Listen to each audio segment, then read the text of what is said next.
حضرت مفتی صاحب اکثر لوگ یہ اشکال کرتے ہیں کہ قربانی کرنے کی کیا ضرورت ہے، اس سے ملک میں گندگی اور بدبو پیدا ہوتی ہے، اس لیے یہ پیسے کسی غریب یا ادارے کو دے دینی چاہیے، اتنا مال خرچ کرنے کا کیا فائدہ؟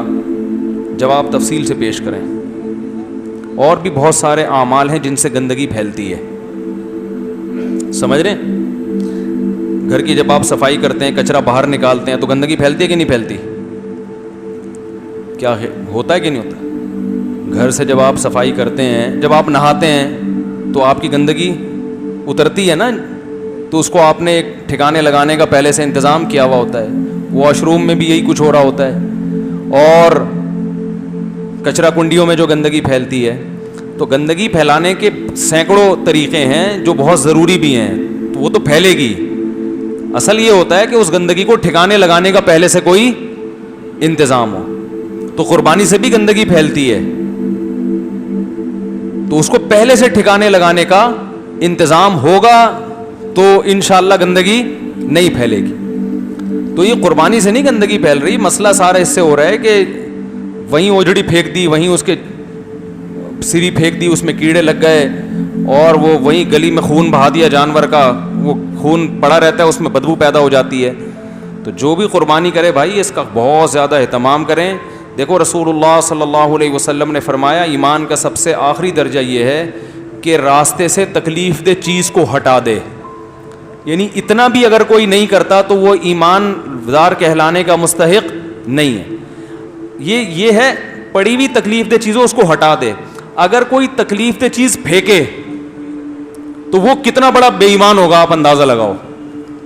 یعنی ایمان کا آخری درجہ یہ ہے کہ آپ کو گندگی نظر آئی، تکلیف دہ چیز نظر آئی، آپ نے نہیں ہٹائی تو آپ مومن نہیں ہیں۔ تو آپ اس وقت اپنے آپ کو مومن کیسے کہہ سکتے ہیں جب آپ راستے میں تکلیف دہ چیز پھینکیں؟ اور حدیث میں تکلیف دہ چیز ہے، اس میں اس کا مفہوم بہت وسیع ہے، کچھ بھی ہو سکتا ہے۔ تو جانور کا خون جو گلی میں پڑا ہوا ہے وہ تکلیف دہ ہے یا نہیں ہے؟ اوجڑی پڑی ہوئی ہے، تکلیف دہ ہے یا نہیں ہے؟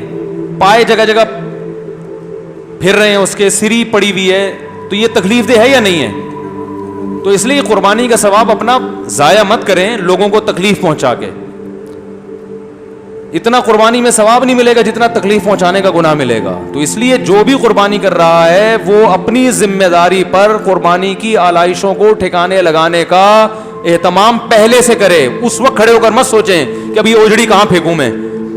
پہلے سے آپ کے پاس انتظام ہونا چاہیے کہ بھائی آلائشیں بھی ہوں گی تو اس کو کہاں ٹھکانے لگا۔ بھائی گھر میں جب صفائی کرتے ہو تو پہلے سے پتا ہوتا ہے نا کچرا کہاں پھینکنا ہے، بھائی یہ ڈسٹ بن میں پھینکنا ہے۔ ڈسٹ بن کا پہلے سے انتظام بھنگی سے رابطہ کیا ہوا ہوتا ہے کہ یہ تو اٹھا کے لے جائے گا یہاں سے، نہیں اٹھایا تو تجھے اٹھوا لوں گا میں، ہوتا ہے کہ نہیں ہوتا؟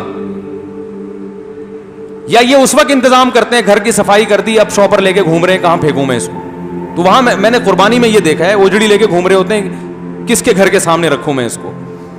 تو یہ پہلے سے انتظام کرنا ہے آپ نے کہ ان آلائشوں کو کیسے ٹھکانے لگانا ہے، اور بولو بھائی کہاں ٹھکانے لگانا ہے اور کیسے، یہ پہلے سے انتظام کرنا ہے آپ نے، ورنہ قربانی کا ثواب خراب ہو جائے گا جو لوگوں کو، اور پھر اس سے اسلام کا مذاق اڑانے کا موقع ملتا ہے کہ مسلمان گندے ہوتے ہیں۔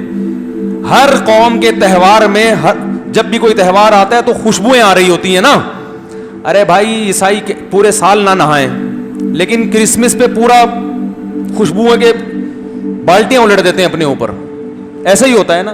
تو یہ کیسا مسلمانوں کا تہوار ہے کہ 2-3 دن کے بعد بدبو کے بھبوکوں سے آدمی کا گزرنا مشکل ہو جاتا ہے۔ تو یہ تو اسلام کا مذاق اڑوانے والی بات ہوئی نا۔